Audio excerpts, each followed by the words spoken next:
नमस्कार, आप सभी का स्वागत है YouTube digital platform DElEd academy पर। मैं हूं एस कुमार। आज की इस वीडियो में बीएसटीसी सेकेंड ईयर के लिए जो अंग्रेजी हम पढ़ रहे हैं उसकी यूनिट सेकंड को कवर करेंगे। अब देखिए, यह इस यूनिट में निश्चित रूप से आपको पता होना चाहिए कि यह 12 अंक की यूनिट है जिसका नाम है रीडिंग कॉम्प्रिहेंशन। अब यहाँ से इम्पोर्टेंट प्रश्न एक तो आता है लेटर, एप्लीकेशन या एक्टिविटी में से कोई एक प्रश्न जो 6 अंक का आएगा। ऐसे ही पैराग्राफ, ईमेल या पोस्टर, इन तीनों में से एक प्रश्न आता है आपको 6 अंक का, दूसरा दिया जाता है। तो कुल मिला के हमारे पास 12 अंक के ये इम्पोर्टेंट प्रश्न हैं और कुछ इम्पोर्टेंट शॉर्ट क्वेश्चंस भी यहाँ से हैं। तो हम एक एक करके इनको डिस्कस करेंगे। आपको लेटर और एप्लीकेशन लिखना सीखना है जिनमें से आप एक प्रश्न कर पाओगे। ऐसे हमें पैराग्राफ और पोस्टर में से एक चीज़ सीखनी है ताकि हम दूसरे 6 नंबर का प्रश्न कर पाए। तब आपको फिर एक्टिविटी या ईमेल लिखने की ज़रूरत नहीं पड़ेगी। जब भी ईमेल का प्रश्न आएगा तो उसके अथवा में पैराग्राफ या फिर आपको पोस्टर दिया जाएगा। ऐसे ही जब भी रीडिंग एक्टिविटी का प्रश्न आएगा तो उसके अथवा में लेटर या एप्लीकेशन लिखने को दिया जाएगा। तो उस हिसाब से हम एप्लीकेशन, लेटर, पैराग्राफ और पोस्टर लिखना सीख लेंगे तो हमें बहुत ही आसानी रहेगी। साथ ही में अगर कभी पैराग्राफ वगैरह को 4 अंक का दे दिया जाता है तो फिर उसके साथ एक शॉर्ट क्वेश्चंस 2 अंक का दिया जाता है। तो आपको यह पता होना चाहिए कि इस यूनिट में से काफ़ी इम्पोर्टेंट प्रश्न आते हैं और काफ़ी ईजी भी प्रश्न हैं। तो देखिए, सबसे पहले हम शॉर्ट क्वेश्चंस देख लेते हैं। पूछे कि बताओ ईमेल क्या है, व्हाट इज़ ईमेल। तो आपको कहना है ईमेल का मतलब होता है इलेक्ट्रॉनिक मेल। क्या होता है? Electronic mail. तो आप लिख दीजिएगा ईमेल मीन्स, ईमेल का अर्थ होता है, email means electronic mail. It is a fastest, यह होता है फास्टेस्ट मतलब सबसे तेज, एंड चीफेस्ट सबसे सस्ता, वे माध्यम, टू सेंड जिसके जरिए भेजा जाता है मेल्स को, अक्रॉस वर्ल्ड वाइड यानी कि पूरे विश्व भर में। तो हमें पूरे विश्व भर में मैसेज को सेंड करना है तो उसका जो सबसे सस्ता और सबसे तेज माध्यम है उसे हम ईमेल कहते हैं। कई बार प्रश्न ऐसा आ जाता है कि टाइप्स ऑफ मोबाइल मैसेज क्या हैं। तो इसका मतलब ये हुआ कि हमें जो मोबाइल के मैसेज भेजने होते हैं उनके कौन कौन से प्रकार हैं। तो इसके 2 प्रकार होते हैं। नंबर 1 है एसएमएस और दूसरा होता है एमएमएस। तो एसएमएस का पूरा नाम होता है शॉर्ट मैसेज सर्विस, यानी कि संक्षिप्त में हम मैसेज को भेजते हैं। दूसरा होता है मल्टीमीडिया मैसेजिंग सर्विस। इसमें हम मैसेज के साथ साथ फ़ोटो या वीडियो को भी या ऑडियो को भी ऐड करके भेज सकते हैं, यानी एक साथ लेख, ऑडियो या वीडियो को सेंड किया जाता है। तो ये है एमएमएस। या डायरेक्ट पूछ ले कि बताइए इनका पूरा नाम क्या है, तो भी आप बता दीजिएगा शॉर्ट मैसेज सर्विस और मल्टीमीडिया मैसेजिंग सर्विस। अब 2023 के एग्ज़ाम में यह प्रश्न पूछा गया था कि बीसीसी का मीन्स क्या होता है ईमेल में। जब हम ईमेल जो है यूज़ करते हैं तो उस ईमेल के यूज़ करने में हमें बीसीसी लिखना पड़ता है। तो ये बीसीसी क्या है? तो देखिए, अगर आप राजहंस सीरीज से पढ़ रहे हैं तब तो आप ज़रूर इस प्रश्न को गलत करके आएंगे, क्योंकि राजहंस सीरीज में इसका उत्तर जो है वो ब्लैक कार्बन कॉपी के नाम से दे रखा है, जो कि कभी नहीं होता है। तो आप अगर सीरीज पढ़ रहे हैं तो इसको सुधार जरूर करें। इसका एक्चुअल और सही नाम होता है ब्लाइंड कार्बन कॉपी। क्या होता है? Blind carbon copy. Black carbon copy नहीं होता है, चाहे आप गूगल से सर्च करके देखें या आप खुद जो है ईमेल में जो वेबसाइट है वहाँ आप जाकर देख सकते हैं। तो बीसीसी का मतलब होता है ब्लाइंड कार्बन कॉपी। तो इसको आप सही जरूर कीजिएगा। अब अगला प्रश्न ये आ सकता है कि जब हम लेटर लिखते हैं तो लेटर में सैल्यूटेशन वर्ड हमें लेटर के टाइप्स के अकॉर्डिंग पढ़ना होता है। जैसे कि अगर फॉर्मल लेटर हैं, औपचारिक लेटर हैं जो आप अपने विद्यालयों में, कॉलेजेस में और किसी औपचारिक जगह के लिए यूज़ करते हैं, तो वहाँ हमें सैल्यूटेशन बोले तो अभिवादन करने का शब्द कौन सा लिखना होता है?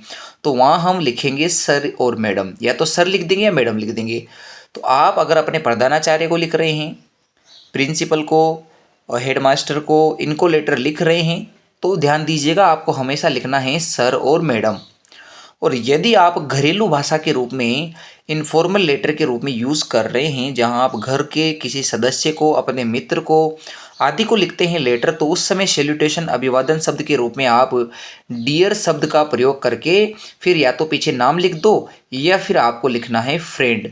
अगर आपका मित्र है तो आप डायरेक्ट लिख दीजिए डियर फ्रेंड, और अगर आपके परिवार में से ही किसी सदस्य का नाम है तो आप लिख सकते हैं, जैसे अनिल लिख दिया, कोई आपने और नाम लिख दिया। अगर आप अपने पिताजी को लेटर लिख रहे हैं तो लिख देंगे डियर फादर, सिस्टर को लिख रहे हैं तो डियर सिस्टर, भाई को लिख रहे हैं तो डियर ब्रदर, ऐसे लिख सकते हैं। वहाँ डियर शब्द का यूज होता है। तो इन फॉर्मल लेटर में आप डियर शब्द का प्रयोग करें और फॉर्मल लेटर में सर का जो है अभिवादन यूज होता है, और ये पूछा भी गया है एग्जाम पेपर में। अब 2018 में प्रश्न आया था कि रीडिंग विथ कॉम्प्रिहेंशन क्या है, या रीडिंग किसे कहते हैं। तो देखिए, रीडिंग से आप समझते हो कि रीडिंग का अर्थ है पठन, तो पठन को हम समझते हैं पढ़ने से। तो पढ़ना क्या है? पढ़ना एक ऐसा संज्ञानात्मक का मतलब विषय वस्तु को परिवेश के हिसाब से समझते हुए जो लिखा हुआ है और जो छपा हुआ है उसको समझना, तो ये है रीडिंग। तो इसमें मैंने लिखा है it is a cognitive process, यह एक संज्ञानात्मक प्रक्रिया है। संज्ञान का मतलब होता है वातावरण से लिया गया ज्ञान। तो कोग्निटिव प्रोसेस होती है ऑफ अंडरस्टैंडिंग, जिसमें समझा जाता है रिटन लिखी हुई और प्रिंटेड लैंग्वेज को, अथवा छपी हुई जो लैंग्वेज होती है भाषा उसको। तो छपी हुई या लिखी हुई जो भाषा होती है उसको समझने का जो संज्ञानात्मक प्रोसेस है उसे ही हम रीडिंग कहते हैं। रीडिंग का मतलब होता है अंडरस्टैंडिंग व्हाट इज रिटन, कि जो लिखा हुआ है वो क्या है उसको समझना है ना, विद इन्वायरमेंट, ये कहलाता है रीडिंग। आगे हम यदि पूछे कि हमारे लिए गुड रीडिंग मटेरियल कौन कौन से हैं, अगर किसी को पठन की शुरुआत करनी है, रीडिंग स्किल्स को डेवलप करना है, तो उसको कौन कौन से मटेरियल्स बोले तो सामग्री की आवश्यकता पड़ेगी। तो जब भी हम मटेरियल्स की बात करें तो आपको बताना है कि पढ़ने के लिए देखो, एक तो होती है स्टोरी बुक्स, यानी कि कहानियों की जो किताबें हैं, कहानी की किताबें वो। दूसरा है न्यूज़पेपर्स, जो हमारे समाचार पत्र हैं वो हैं। पोस्टर्स जो बनाए जाते हैं उनमें भी काफ़ी अच्छी डिटेलिंग मिल जाती हैं, जहां आपको पोस्टर में जो है स्लोगन वगैरह आदि देखने को मिलते हैं। फिर है लेटर, जो पत्र लिखे जाते हैं, पत्र में भी अच्छी जानकारी देखने को मिलती है, पढ़ने को मिलती हैं। फिर है ग्रीटिंग कार्ड। ग्रीटिंग का मतलब होता है कि आपने किसी को बुलावा आमंत्रित करना है और किसी को इनवाइट करना है, आपको किसी को पार्टी अटेंड करने के लिए इनके लिए बुलाना है, तो ग्रीटिंग कार्ड जो हैं शुभकामनाएं देने के लिए, बुलाने के लिए जो कार्ड होते हैं वो ग्रीटिंग कार्ड आपके यहाँ अच्छे रीडिंग मटेरियल होते हैं। और लास्ट में है कॉमिक बुक्स। कॉमिक बुक्स का मतलब होता है कि बच्चों की जो कहानियों की जो किताबें हैं जिनमें उनको चित्रित पुस्तकें दी जाती हैं वो कॉमिक बुक्स होती हैं, और वो भी अच्छी रीडिंग मटेरियल्स में शामिल की जाती हैं। तो ये एग्ज़ाम 2020 में पूछा गया था और इसका इजी वे में आपने उत्तर समझ लिया होगा। बढ़ते हैं अगले प्रश्न की ओर। अब छोटे छोटे यहाँ आपको वन लाइनर दिए गए हैं, जैसे कि पूछ सकता है बताइए पोस्टर क्या होता है, या फिर पूछ लेता है कि एडवर्टाइजमेंट बोले तो विज्ञापन क्या होते हैं, पेम्पलेट क्या होते हैं, आर्टिकल किसे कहा जाता है, सर्कुलर क्या होता है, मेन्यू क्या होता है। तो इनको हम एक एक करके समझते हैं। सबसे पहले हम बात करते हैं पोस्टर की। तो पोस्टर का मतलब ये है कि प्रचार प्रसार में बोले तो एडवर्टीजमेंट के लिए जो हम प्रिंटेड फोटो होते हैं, जो प्रिंटेड चित्र होते हैं उनका सहारा लेते हैं, या कुछ ऐसे कलात्मक चीज़ें होती हैं आर्ट वर्क, उनका सहारा लेते हैं, तो वो हमारे लिए पोस्टर हैं। तो हम क्या कहेंगे, poster is a printed picture. Poster जो होते हैं वो प्रिंटेड पिक्चर्स होते हैं या फिर आर्ट वर्क होती है, कलात्मक चीज़ें होती हैं, यूज्ड फॉर एडवर्टीजमेंट, जिनका उपयोग विज्ञापन देने के लिए होता है। आपने किसी स्कूल का ऐसा विज्ञापन देखा है, पोस्टर देखा है, जिसमें उसकी बिल्डिंग्स, गार्डन, पुस्तकालय, रूम्स वगैरह की इनके फ़ोटो दिए जाते हैं, तो उस एडवर्टीजमेंट के चीज़ को कहा जाता है पोस्टर। हालांकि उसका कार्य वे एडवर्टीजमेंट के लिए होता है, बट वो आप ऐसे समझिए कि वो एक पोस्टर है जिसमें आपको फ़ोटो या प्रिंटेड आर्टवर्क का यूज करके दे रखा है। अब आगे देखिए कि आपने एडवर्टीजमेंट के बारे में कहा तो क्या विज्ञापन हमने देना होता है, तो विज्ञापन है क्या, किसे कहते हैं एडवर्टीजमेंट। प्रश्न को ऐसे घुमा कर दिया जा सकता है, व्हाट इज एडवर्टीजमेंट, या फिर इसको ऐसे दे सकता है, what do you mean by advertisement. तो एडवर्टीजमेंट से आपका तात्पर्य क्या है, दोनों प्रश्नों का जवाब सिंपल होना चाहिए। It is a piece of information. Advertisement मतलब विज्ञापन। विज्ञापन एक टुकड़ा है सूचना का, यानी सूचनाओं के जो टुकड़े होते हैं वो होता है आपका एडवर्टीजमेंट। मोस्टली रिलेटेड, जो कि मुख्य रूप से संबंधित होते हैं किससे, बिजनेस प्रोडक्ट। जो बिजनेस के प्रोडक्ट हैं, बिजनेस का मतलब क्या हुआ कि व्यवसाय के जो उत्पाद हैं उनसे मुख्यतः रिलेटेड सूचनाओं का जो संग्रह है, सूचनाओं के जो टुकड़े हैं उनको हम एडवर्टीजमेंट कहते हैं। और ये सेलिंग के लिए यूज़ किए जाते हैं कि अपने प्रोडक्ट को कैसे सेल किया जाए वो विज्ञापन के माध्यम से कर सकते हैं। तो आपको विज्ञापन के बारे में अगर जानना है तो आप क्या कहोगे, it is a piece of information. यह सूचनाओं का वह टुकड़ा है जो मुख्य रूप से संबंधित होता है बिजनेस रिलेटेड प्रोडक्ट और उनकी सेलिंग से। अब यदि पूछा जाए कि पेम्पलेट क्या होते हैं, तो आपने अखबार में आने वाला वो पृष्ठ देखा होगा, एक पेज जिसमें किसी भी कोचिंग का एड दिया जाता है और उसके अंदर संक्षिप्त जानकारियाँ मिल जाती हैं, ब्रीफ इंफॉर्मेशन मिल जाती हैं उस कोचिंग संस्थान या उस इंस्टीट्यूट के बारे में जो आपको बताने की कोशिश की जा रही है। वो एक पेज का भी हो सकता है या एक से ज़्यादा का भी हो सकता है। तो पेम्पलेट में क्या है इसको समझते हैं। It is called a brief booklet. यह एक संक्षिप्त बुकलेट की तरह होती हैं, कंटेनिंग एड्स मटेरियल, जिसमें कि शामिल किए जाते हैं। कंटेनिंग का मतलब होता है शामिल करना, जिसमें शामिल किए जाते हैं विज्ञापन संबंधित सामग्रियाँ। It may be a single page, या तो ये एक सिंगल पेज हो सकता है या फिर मल्टी फोल्ड पेजेस हो सकते हैं, एक से अधिक पेजेस की यह आपकी बुकलेट हो सकती हैं। तो आई होप ये तीन चीज़ें आपको समझ में आई होगी, पोस्टर, एडवर्टीजमेंट और पेम्पलेट। अब है आर्टिकल। अब एक आर्टिकल तो आप ग्रामर में पढ़ते हो जिसका मतलब आप ये समझते हैं कि ए एन और द का प्रयोग कैसा करना होता है, तो पर ये वो आर्टिकल नहीं है, वो आर्टिकल नाउन के लिए यूज होता है। और ये जो आर्टिकल हैं जिसको हम विशेष लेख कहते हैं, जो सूचना देने के लिए अखबार में आता है। आर्टिकल का मतलब क्या है, जैसे आपने एक पृष्ठ पढ़ा होगा, जैसे कि किसी के विचार, किसी व्यक्ति के विचार अखबार में आते हैं, तो वो जो व्यक्ति के विचार पर्टिकुलर जिस डिब्बे में बनकर आते हैं उस चीज़ को कहते हैं आर्टिकल। तो हम क्या कहेंगे, it is a written composition. यह एक लिखी गई विषय वस्तु है। इन प्रोज, प्रोज मतलब निबंध की तरह लिखी जाती हैं। ऑन अ स्पेसिफिक टॉपिक, किसी विशेष बिंदु के ऊपर। इन अ न्यूज़पेपर, समाचार पत्रों में। तो समाचार पत्रों में स्पेसिफिक टॉपिक चूज करके और उसको निबंधात्मक रूप से जो लिखा जाता है और प्रस्तुत किया जाता है, तो ऐसी कंपोजिशन कहलाती हैं आर्टिकल। तो ये भी आपने समझ लिया है। 2017 के एग्जाम में पूछा गया था कि सर्कुलर क्या होता है, व्हाट इज सर्कुलर, या what do you mean by circular. तो सर्कुलर को हिंदी में कहते हैं मुद्रित विज्ञापन, यानी कि छपा हुआ विज्ञापन। तो आपको ऐसे समझ के जाना है कि यदि इस वर्ष भी पूछे कि सर्कुलर क्या है, तो आपको जवाब देना है कि ये एक ऐसा विज्ञापन या फिर पत्र प्रदर्शित करने का तरीका होता है जो ज़्यादा से ज़्यादा लोगों तक पहुंचा दिया जाए। तो सर्कुलर का मतलब होता है कि सूचना को किसी पत्र या समाचार पत्र के माध्यम से ज़्यादा लोगों तक पहुंचाना। तो सर्कुलेट करना, आपने एक चीज़ सुनी होगी कि जो है ब्लड सर्कुलेट होता है। तो सर्कुलेट होने का मतलब कि ब्लड जो है हार्ट से पंप होकर पूरे बॉडी तक सर्कुलेट होता है, फैल जाता है।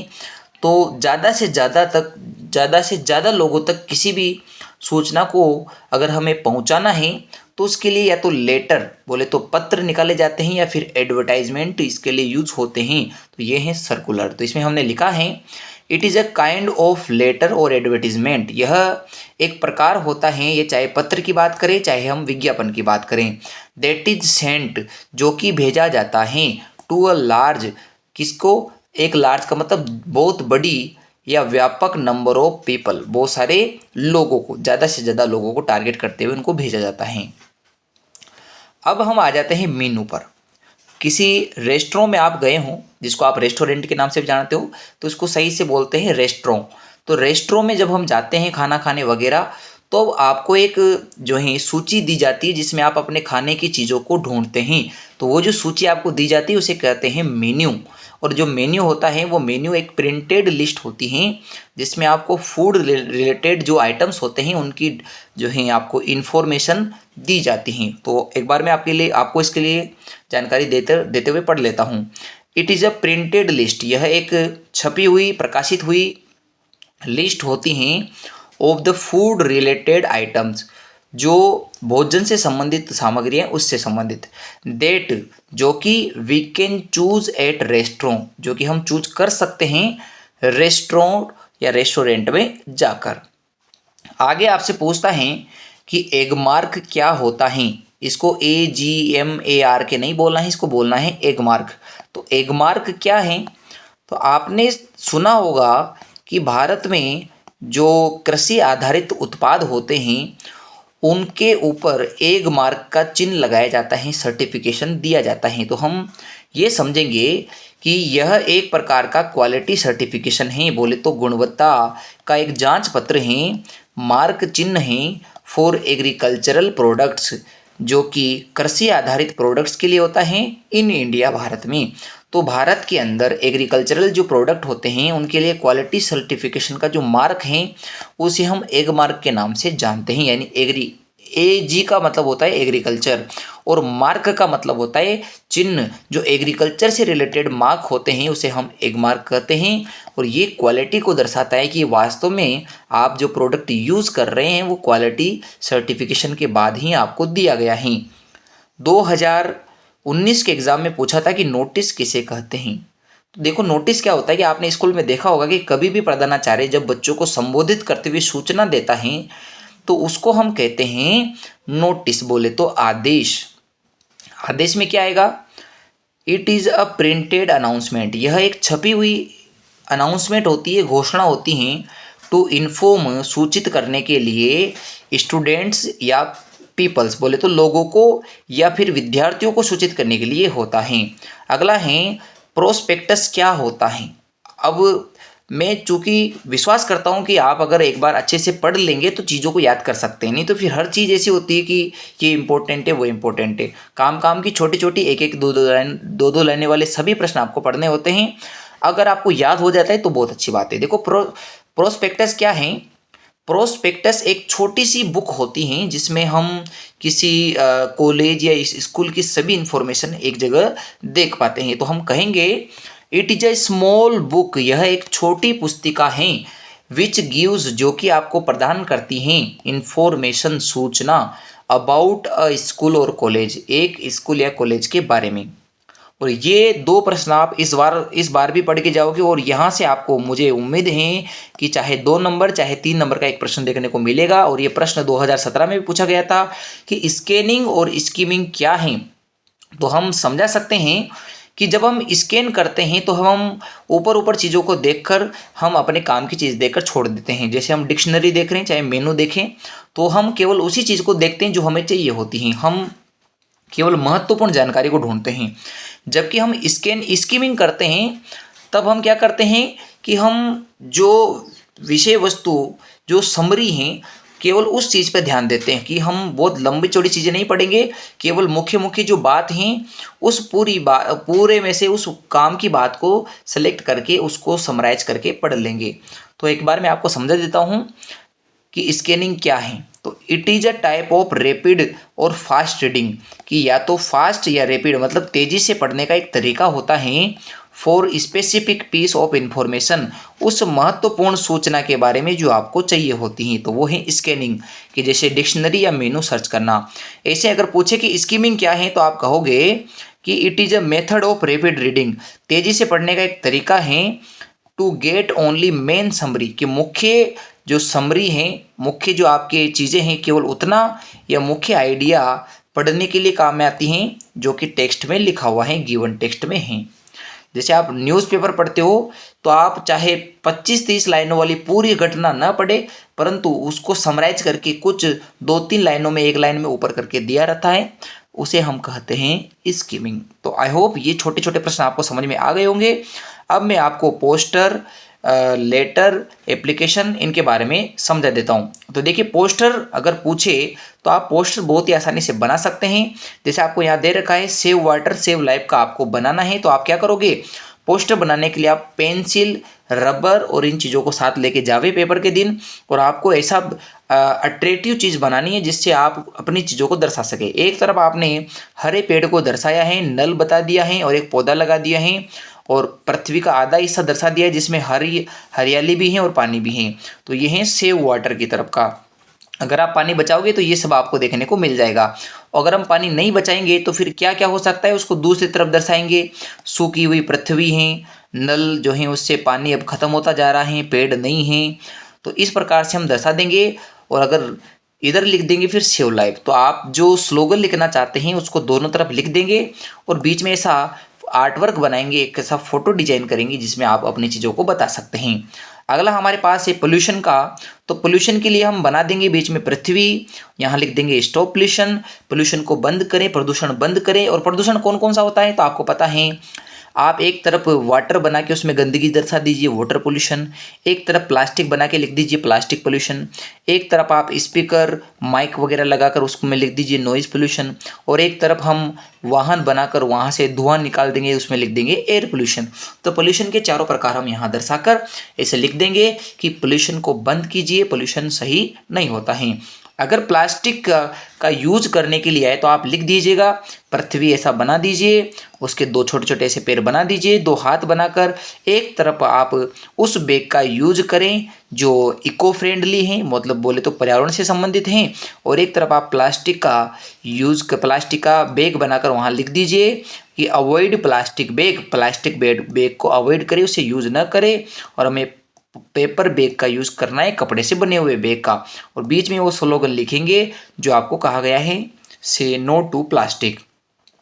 अगला है नोटिस कैसे लिखा जाता है। तो देखिए नोटिस एक प्रकार की अनाउंसमेंट है जिसमें सबसे पहले हमें हमारे जो स्कूल या कॉलेजेस हैं उसका नाम लिखना होता है, फिर उस दिन की तारीख लिखनी है जिस दिन हमें अनाउंसमेंट करनी है। फिर हम कैपिटल लेटर में लिखेंगे नोटिस, और उस नोटिस का मुख्य बिंदु क्या है उसको भी कैपिटल में लिखेंगे। तो अभी तक की जो चीज़ें हो रही हैं वो हम कैपिटल में लिख कर आते हैं।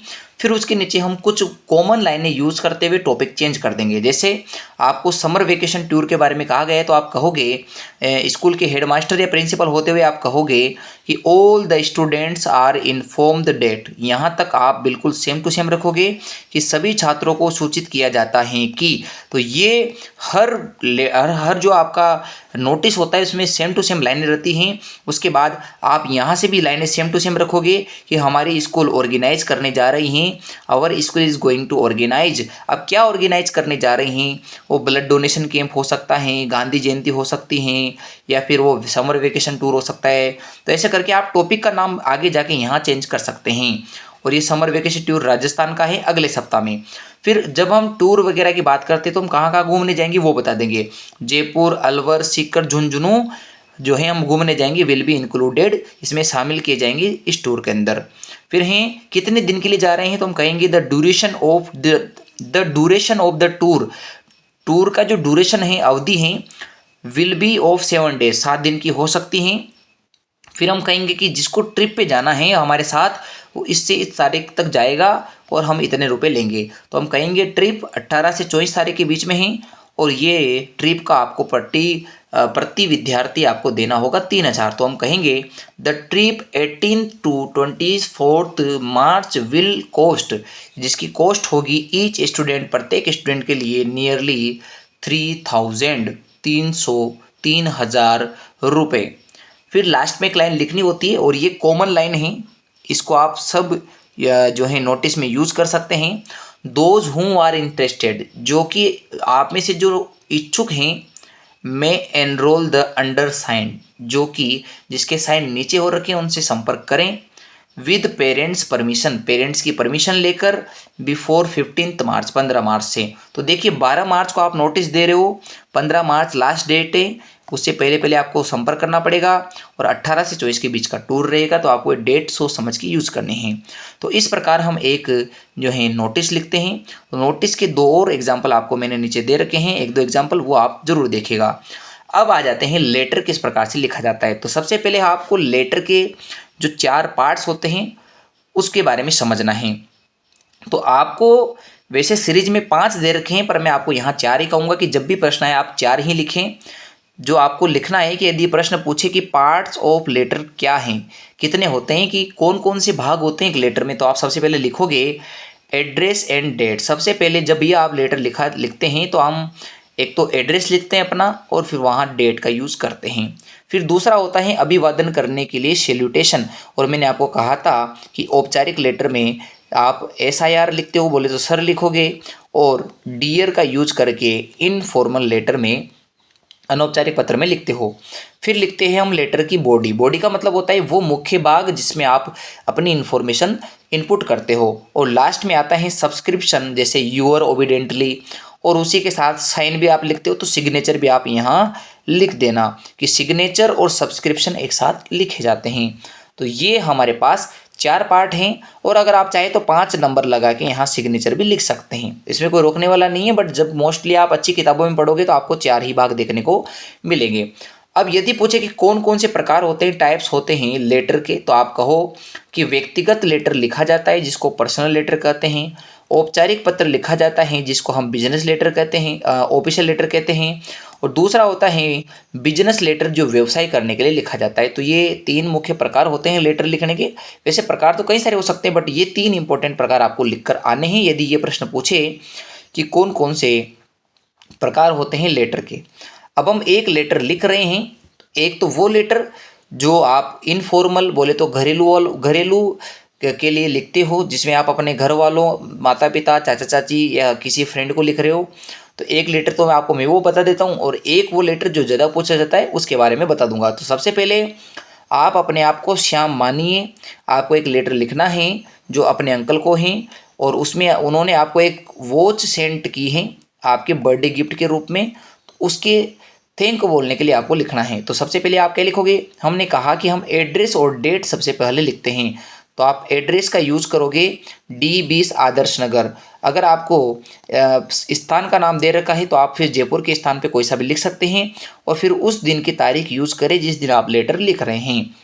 फिर आप लिखोगे, चूँकि ये इनफॉर्मल लेटर है, पर्सनल लेटर है, तो आप यहाँ माई डियर अंकल लिख सकते हो, या माई डियर या डियर भी लिख सकते हो। ऐसे कोई बाध्यता नहीं है कि आपको माई या डियर शब्द का, माई का यूज़ करना पड़े, या फिर आप डियर का यूज़ डायरेक्ट नहीं कर सकते हो। फिर आप अपने मन से 3-4 लाइनें बनाकर लिखोगे। उसमें भी आपको ध्यान रखना है कि लाइनें अच्छी होना चाहिए और आप वहाँ सेंटेंस बना पाओ। छोटी छोटी लाइनें होना चाहिए, जैसे many thanks for your lovely gift, कि आपके जो प्यारा सा आपने गिफ्ट दिया है उसके लिए आपका धन्यवाद। विच आई रिसीव्ड, जो कि मैंने प्राप्त कर लिया है टुडे, आज आपने जो गिफ्ट भेजा है वो मैंने आज रिसीव कर लिया है और उसके लिए आपको बहुत धन्यवाद। You sent me a watch, आपने मुझे एक घड़ी भेजी है ऑन माई बर्थडे, मेरे जन्मदिन पर। आई एम वेरी हैप्पी, मैं क्या हूँ, बहुत खुश हूँ। It is very useful for me, मैं छोटे छोटे सेंटेंस बना रहा हूँ, आपको भी ऐसे सेंटेंस बना के लिखना है कि मैं बहुत खुश हूँ और ये मेरे लिए बहुत यूज़फुल हैं। I liked it very much, मुझे ये बहुत पसंद आई है। और my friend also liked it very much, और मेरे मित्रों को भी यह बहुत ज़्यादा पसंद आई है। लास्ट में चूंकि हम पर्सनल लेटर लिखते हैं, इनफॉर्मल लेटर लिखते हैं, तो हमें माता पिता और अपने भाई बहनों को प्रेम देना होता है, तो हम लिखते हैं काइंडली पे माई रेस्पेक्ट, कृपया मेरा नमस्कार बोलना, टू माई आंट, मेरी चाची को, लव टू नेहा, ये नेहा कौन है, तो यहाँ नेहा है चाचा चाची की लड़की, जो यहाँ आपको लव टू नेहा के रूप में बताई गई हैं। Again thank you so much, दोबारा मैं आपका बहुत बहुत धन्यवाद करता हूँ। फिर लास्ट में लिखेंगे योर्स लवली, आपका प्रिय श्याम, आप अपना नाम यहाँ लिख दीजिए। तो इस प्रकार 6 अंक का यह इनफॉर्मल या पर्सनल लेटर लिखा जाता है। अब उस प्रश्न पे आ जाते हैं जो 2017 में 6 अंक का पूछा गया था, और इसमें कहा गया था कि एक लेटर लिखना है आपको। ऑथोरिटी, बोले तो ऑथोरिटी का मतलब होता है आपको अपने उस अधिकारी को लिखना है जहाँ आप रह रहे हैं, अगेंस्ट नॉइज़ पोल्यूशन, कि शोर शराबा हो रहा है, इस वजह से आपके एरिया में जो है दिक्कतें आ रही हैं, तो आप ऑथोरिटी को नॉइज़ पोल्यूशन के बारे में अवगत कराने के लिए लिखिए। तो सबसे पहले आप एड्रेस लिखोगे, डेट लिखोगे। अब चूंकि ऑथोरिटी की बात आ जाए तो आप तो सीधा सा यूज़ कीजिए चेयरमैन। तो द चेयरमैन का मतलब होता है मुख्य व्यक्ति जो नगर निगम, नगर परिषद या नगर पालिका का होता है, तो आप लिखेंगे द चेयरमैन नगर निगम जयपुर। चूंकि नगर निगम वहाँ होता है जहाँ जनसंख्या ज़्यादा है। आपके इलाके में अगर नगर पालिका है तो आप नगर पालिका लिख सकते हैं या नगर परिषद भी लिख सकते हैं। तो आप लिखोगे द चेयरमैन नगर निगम जयपुर। अब फिर सब्जेक्ट आपका होगा, चूंकि फॉर्मल लेटर है तो सब्जेक्ट लिखना है और उसमें लिखोगे अबाउट नॉइस पोल्यूशन। अगर यहाँ नॉइस पोल्यूशन के स्थान पे आपको कहा जाए कि लाउड स्पीकर, तो लाउड स्पीकर भी लिख सकते हैं। अगर आपको कहें डर्टी बेड या रोड कंडीशन, तो आप लिख दोगे बेड रोड कंडीशन। तो आपका टॉपिक आपको यूज़ करना है। फिर अगर ऐसा ही कोई आपको लेटर लिखना हो जिसमें bed road condition, poor lighting व्यवस्था तो ऐसी हो रही है आपके, तो फिर आप वहाँ पुअर लाइटिंग मैनेजमेंट लिख दोगे। फिर लिखोगे सर। अब ये सर क्यों लिख रहे हैं? क्योंकि औपचारिक लेटर हैं, ऑफिशियल लेटर हैं, तो आपको सर ही लिखना पड़ेगा, डियर का यूज़ नहीं कर सकते। फिर आप कहोगे कि मैं इस ओर आपका ध्यान आकर्षित करना चाहता हूँ कि, इसके लिए आप एक नॉर्मल लाइन को यहाँ से यहाँ तक यूज करें और इसको हर लेटर में लिख सकते हो। I want to bring it to your kind notice that, मैं इस ओर आपका ध्यान आकर्षित करना चाहता हूँ कि there are so much noise pollution, हमारे यहाँ बहुत ज़्यादा नॉइस पोल्यूशन है। इन आवर लोकेलिटी आदर्श नगर, हमारे एरिया आदर्श नगर में। इट क्रिएट्स मैनी प्रॉब्लम्स, यह बहुत सारी समस्याएं पैदा कर रहा है। फॉर अस, हमारे लिए। जैसे हियरिंग लॉस, जैसे कानों की सुनने की क्षमता धीरे धीरे कम होती जा रही है।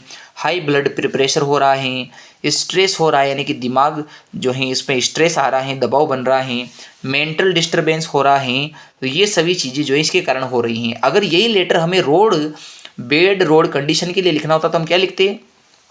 There are so much bad conditions of road in our locality Adarsh Nagar. फिर लास्ट में लिखते it creates many problem for us like. अब लाइक के बाद आप वो लिखिए जिससे आपको नुकसान हो रहा है। तो आप रोड कंडीशन खराब है तो लिखोगे extra dirty water comes on road, come water जो है वहाँ आ रहा है, रोड एक्सीडेंट हो रहे हैं। इसके अलावा जो है मतलब कह सकते हैं कि छोटे बच्चों को नुकसान हो रहा है। चिल्ड्रन आर इन डेंजर, बच्चे जो है डेंजर मतलब खतरे में हैं। तो ऐसे आप लिख सकते हैं। फिर लास्ट में आप ये लाइन भी एज इट इज़ लिखोगे जो सभी में लिखी जाती है। बस यहाँ लाउड स्पीकर की जगह आप थोड़ा सा जो है टॉपिक का नाम यूज करते हैं। जैसे आप यहाँ लिखोगे प्लीज़ टेक, कृपया लेना है आपको, या लीजिए। इमीडिएट एक्शन मतलब अति आवश्यक, अति आवश्यक का मतलब इसको हिंदी में कहा जाता है कि बहुत जल्दी ही आप लीजिए एक्शन। और किसके खिलाफ लेना है? Against loud speaker, loud speaker के खिलाफ आप एक्शन लीजिए ताकि ये सब चीज़ें हो जाए। योर्स ट्रूली, आपको सूचित करने वाला, सत्य बताने वाला रोहित कुमार अपना नाम लिख सकते हैं। तो इस प्रकार लेटर लिखते हैं। अब आ जाते हैं एप्लीकेशन। तो देखिए एप्लीकेशन और लेटर में ज़्यादा अंतर नहीं है, बस आपको एप्लीकेशन का फॉर्मेट थोड़ा सा ऊपर से चेंज करना पड़ता है, बाकी सब चीज़ें एज इट इज हैं। तो ये एग्जाम में टीसी की देने से संबंधित आपको 2023 में पूछा गया था कि आपको एक ड्राफ्ट बनाना है, एप्लीकेशन बनानी है, हेडमास्टर को देनी है, जिसमें आपको टीसी और सीसी बोले तो कैरेक्टर सर्टिफिकेट, चरित्र प्रमाण पत्र और स्थानांतरण प्रमाण पत्र लेना है। तो उससे संबंधित लिखिए। तो हम सबसे पहले लिखेंगे to the headmaster government upper primary school Bundi. तो चूँकि हम बूंदी से हैं तो मैं यहाँ बूंदी यूज़ कर रहा हूँ। आप कोटा से हैं, अलवर से हैं, जयपुर से हैं, बीकानेर से, जोधपुर से, कहीं से भी आप जिस जिले से हैं या आपको एप्लीकेशन में जो जिला दिया जाए आप वो लिख सकते हैं। स्कूल का नाम भी आप अपने हिसाब से लिख सकते हैं यदि आपको नहीं दी जाए तो। फिर आप लिखोगे sir most respectfully I beg to say that. ये आपने अच्छे से पढ़ रखा है छोटी क्लासों में, तो वही आपको एप्लीकेशन है कि मैं जो है आप ही की स्कूल में 7वीं क्लास में पढ़ने वाला स्टूडेंट हूँ। I am reading in class 7 of your school. मेरे पिताजी का ट्रांसफ़र हो गया है जयपुर, तो my father has been transferred to Jaipur. मेरा जो परिवार है, हमारा परिवार वो भी वहाँ जा रहा है। और फैमिली इज़ गोइंग देयर, हमारा परिवार वहाँ जा रहा है।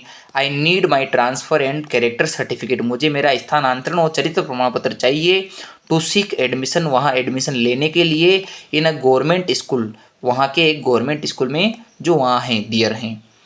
लास्ट में लिखेंगे काइंडली इशू मी, कृपया मुझे प्रदान करें my TC and CC and oblige, और इसकी कृपा करें, प्रदान करने की कृपा करें, इशू करें, मुझे देनी है आपको। आप मुझे क्या प्रदान करेंगे? टीसी और सीसी, और इसकी कृपा करें। थैंकिंग यू, बहुत बहुत धन्यवाद। आपका आज्ञाकारी शिष्य आकाश, और आपने लिख दिया आपकी क्लास। तो इस प्रकार से आप स्कूल के हेडमास्टर को जो है लिख सकते हैं। और अगर इसके स्थान पे आपको टीसी के स्थान पे फीस माफ़ करने वाली जो है वो दे दे तो वो भी आप लिख सकते हैं। Most respectfully I beg to say that I am reading of class, ऐसे लिख देंगे, यहाँ लिख देंगे। फिर लिख देंगे my father's condition are not so good to purchase books और पेइंग फीस, जो फीस पे करने के लिए जो है और बुक्स खरीदने के लिए कंडीशन अच्छी नहीं है। सो आई कैन नॉट पे माई स्कूल फीस, मैं अपनी स्कूल फीस नहीं दे सकता। प्लीज़ प्लीज़ या तो माफ़ कर दीजिए या फिर अपनी तरफ से जो है फीस को ऐड कीजिए। तो जो है फिर उसमें लास्ट में लिख देंगे। या फिर बुक इशू करवानी है तो भी वही लिखेंगे कि मेरे पिताजी गरीब हैं, जैसा मैंने आपको अभी बताया। और फिर सिस्टर मैरिज की लिखनी है तो कह सकते हैं my sister marriage is on के बाद आप डेट लगा दोगे और फिर लिख दोगे कि I can not come to school within 2 days, 2 days के भीतर मैं नहीं आ सकता हूँ।